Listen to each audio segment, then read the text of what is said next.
morning, everyone. We are glad to be here at Eagle Street Grill in the shadows of the XL Energy Center. I want to thank Kevin and Joe for hosting us, and I want to thank everyone for joining us here. I'm going to introduce our other speakers here in just a little bit. I want to also acknowledge another one of our, as we would say in Ireland, our publicans, not Republicans, publicans. Tom Reed is in the back there. And there are a lot of other business owners that I think are represented or here in spirit. Today is a day that we should be celebrating the beginning of the NHL season in St. Paul and across the United States of America and Canada. No place was more excited to think about the start of the NHL season than St. Paul and the state of hockey. The fact of the matter is the commitment that the ownership of the Wild has made to this team in the acquisitions of Parisi and Suter gave us all hope that Lord Stanley's Cup was going to be marching through the streets of downtown St. Paul sometime soon, if not this year, in the next couple of years. And we're really excited about that because we know what the impact of having the Wild playing in downtown means to our city. We know the excitement that's created, not just immediately in the shadows of the XL, but across this region, across the state of Minnesota, when the players are playing, when the team is winning, and we're marching towards the playoffs. Unfortunately, for now the second time since 2004, the NHL season is heading towards a cliff. We're going to lose at least the first couple weeks of the season. They have already canceled games through October 24th, I believe.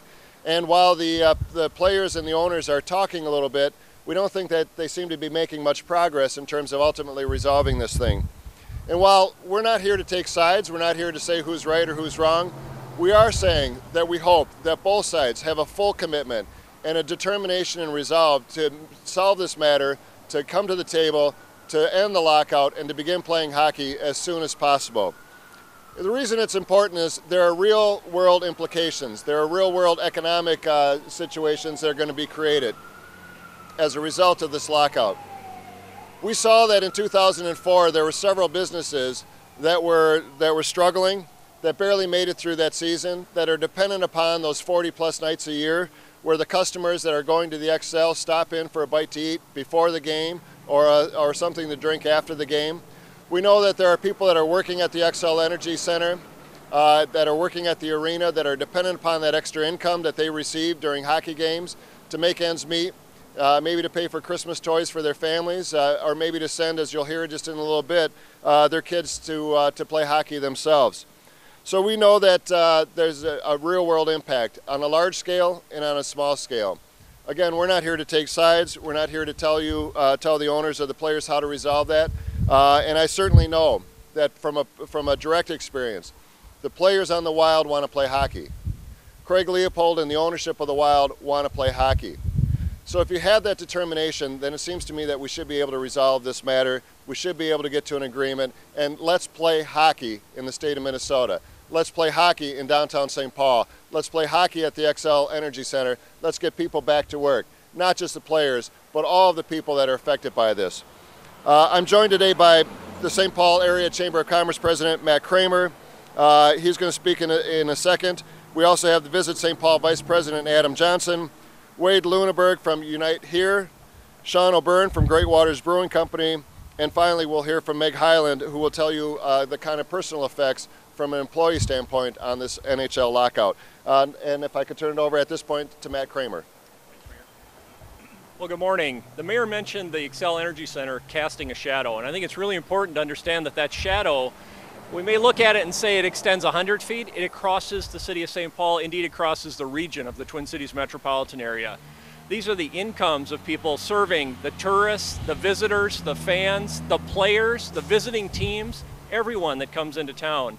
And that vibrancy and excitement, it's not that it's just missing, it's missing and it's having an economic effect. And we need to bring that back. As the mayor noted, if they have the strength to want to play hockey, they have the strength to fit this or fix this problem. So let's bring hockey back to St. Paul. Let's get that shadow out of the way. It's a bright sunny day. We need a bright sunny day of hockey in St. Paul. Thank you.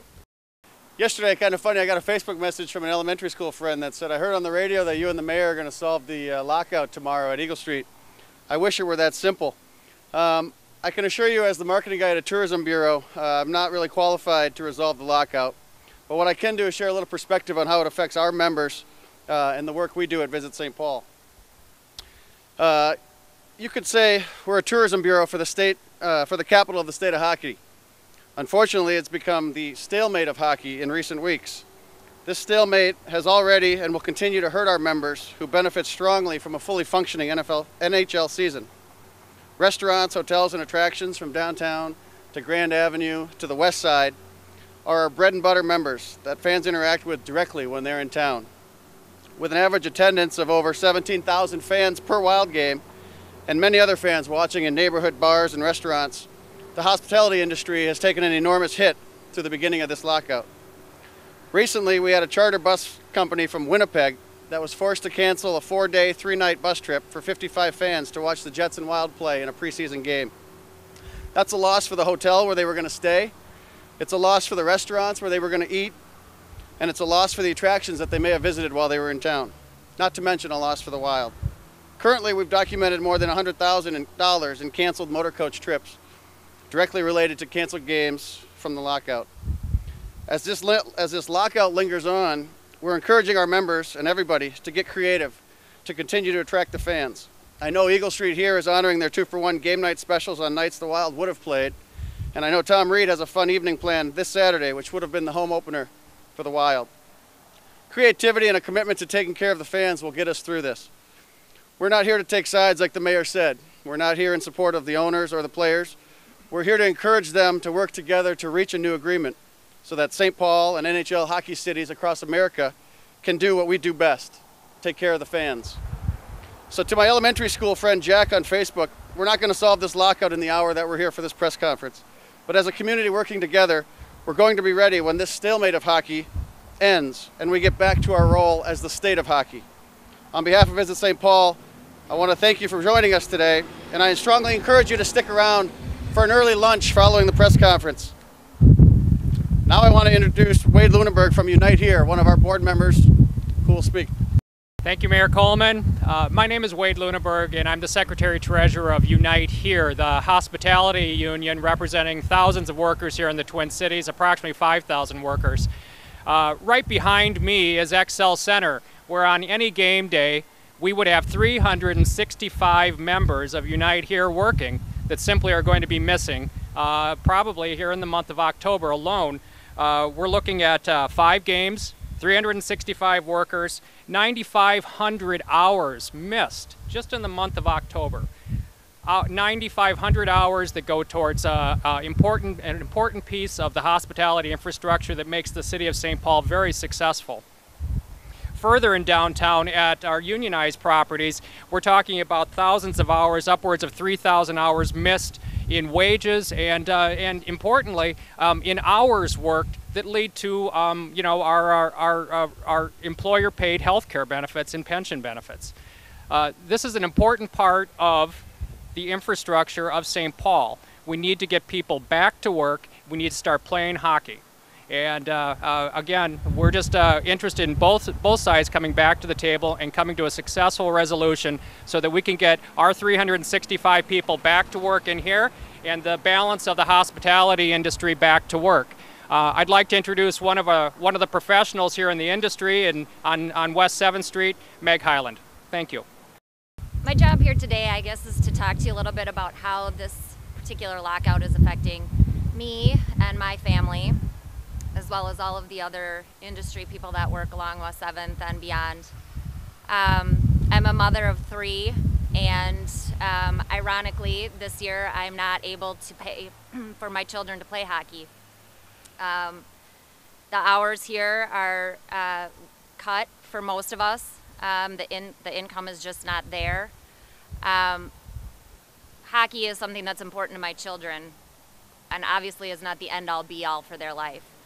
My concern as this goes forward is how are the single mothers like myself going to be able to pay their mortgage or put food on the table or pay for clothes for my kids, the things that are much more important.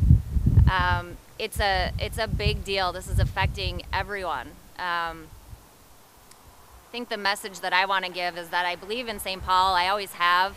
I believe in the businesses that are down here. I believe in keeping it local. We as a city have supported the NHL and more specifically the Wild since their inception here. We've had people tenting for tickets. The seasons are sold out, the games are sold out, regardless of how the Wild are playing. The fans support that team. We're there every game. We don't have a Stanley Cup to show for it, but we don't care. We're happy to have hockey. We're happy to be here.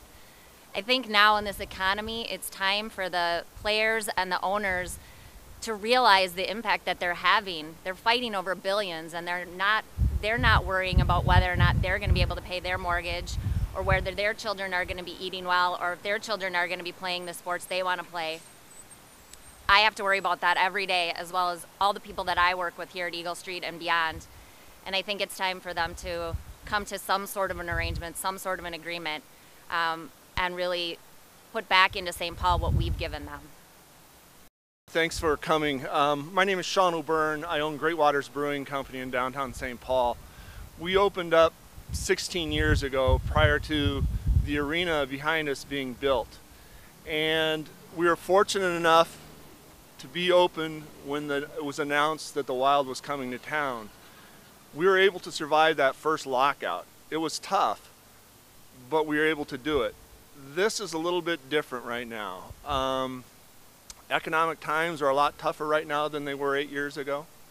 And the effect of this is huge ripple effect across the state of hockey. We make our own beer. We're not buying the malt from our local purveyors. All of our food vendors, their sales are down because of all the restaurant sales being down. So it's just not about the owners and the players, it's everyone else involved. We have put on hold hiring an additional 3 to 4 staff, which we normally do during the hockey season. It's really too bad. The players want to play. Most of them are in town skating together. The owners want hockey back. They want people in the seats. They just need to get together to help everybody out.